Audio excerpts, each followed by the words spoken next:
Now we're in Autopia, about a mile of superhighway adventure with all the kids lined up in little gasoline-driven automobiles that go whistling around the various freeway and highway convolutions at 11 miles an hour. These are gasoline-driven, and the kids can drive to their heart's content, with their parents or without their parents. Where are you going? Oh, stay right there. I didn't know where you... I thought I was going to be run over here for a second.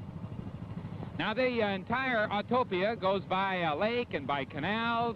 There's scenic features, and look who's riding in the various cars.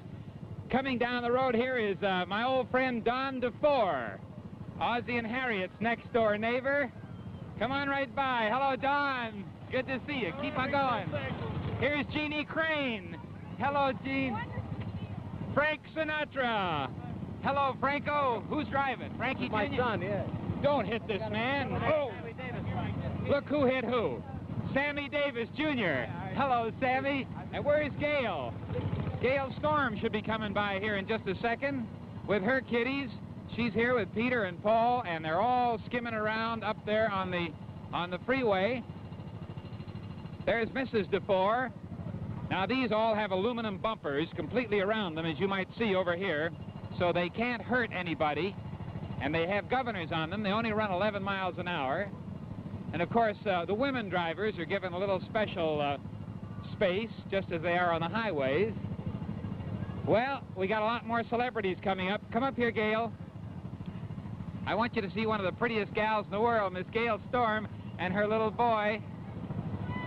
We've been waiting for you, honey. How was the ride? Well, I tell you, that's the greatest ride I ever had. Thank you. Well, we ought to go down to the boat landing. Ronnie Reagan, are you there? Take it away. Well, thank you very much, Art. And here on the Lake of Tomorrowland, we have boats made out of fiberglass, and they're as strong and safe as anything afloat. And I have two customers right here, Bonita Granville and Jack Rather. Hi, Ronnie. Hi, Ronnie. How are you? Just fine. And say, I haven't seen you since we left the bus early this morning here. Well, we had a nice ride out, and we've had a big day here. Oh, boy. Can you see it all in one day? Oh, it's impossible. It's a fabulous place. And that gets me around to the other point. You're sort of interested in a hotel arrangement around here, aren't you? Yes, we're building the Disneyland Hotel, which is right at the exit to Disneyland Park. And you and Nancy have got to bring the kids and come out and stay with us. When are you going to open? We're opening part of it in September and the rest of it in January, Ronnie. We shall be there in September. Fine. And now, in the meantime, why don't you have a boat ride? You know, this is a good chance to tell the people that's a $10 million hotel with swimming pool and everything, then you can take 2 or 3 days. Good. Okay, have a boat ride. Ronnie, You bet. We'll come back to Tomorrowland in just a moment to take you for a thrilling rocket ship ride into space.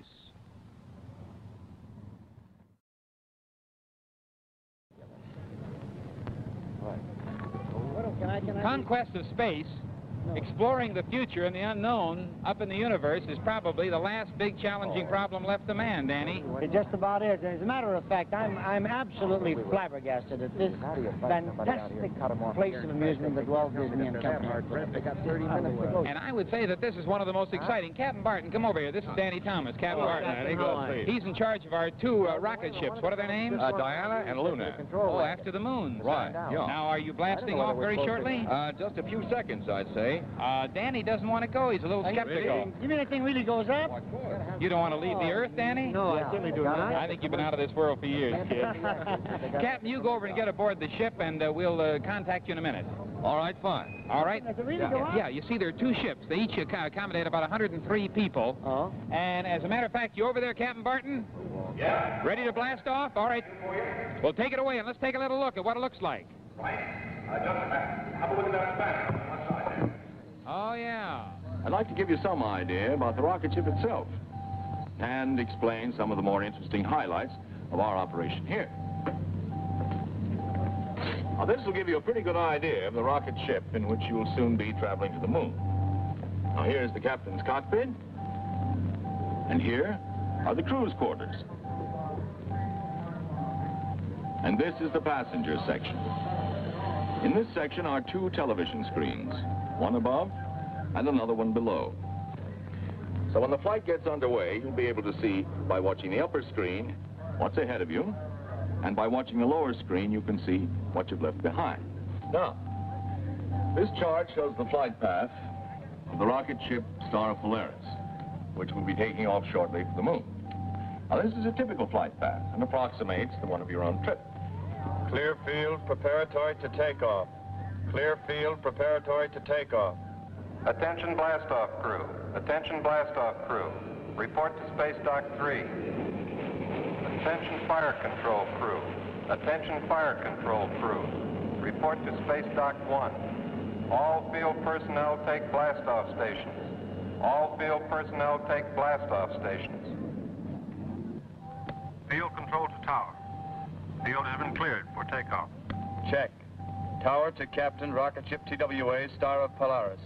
You've been cleared for takeoff, Captain. Stand by. Captain, Star of Polaris.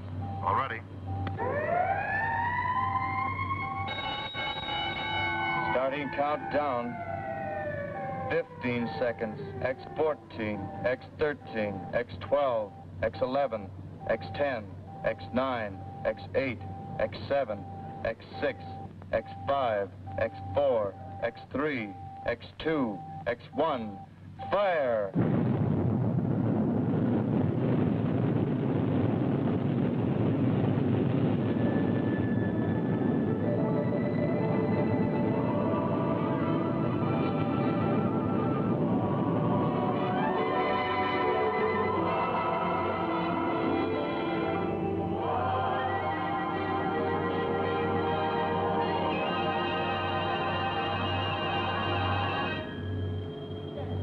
Again.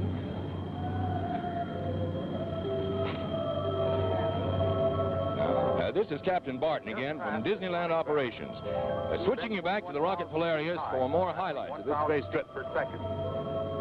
During the time I've been speaking, we've risen another 10,000 feet. We are assuming our flight course, which will take us over the Arctic Circle. You'll find most of the polar cap will be in shadow or night side. In a few moments, we will be 1,075 miles high and past the orbit of the space station, Terra. Disneyland Spaceport, calling Terra Space Station. Come in. Disneyland, this is Terra. Go ahead. Roger, Terra. You have Polaris contact? Terra to Disneyland Spaceport. Roger, have contacted rocket ship Star Polaris. There it is.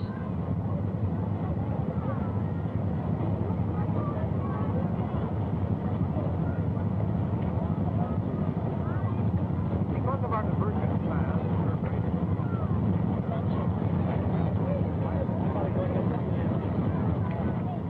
An enchanting kingdom of them all after a word from your announcer and the commercial. miles per hour, she completes a full circle every 2 hours in her flight around the Earth.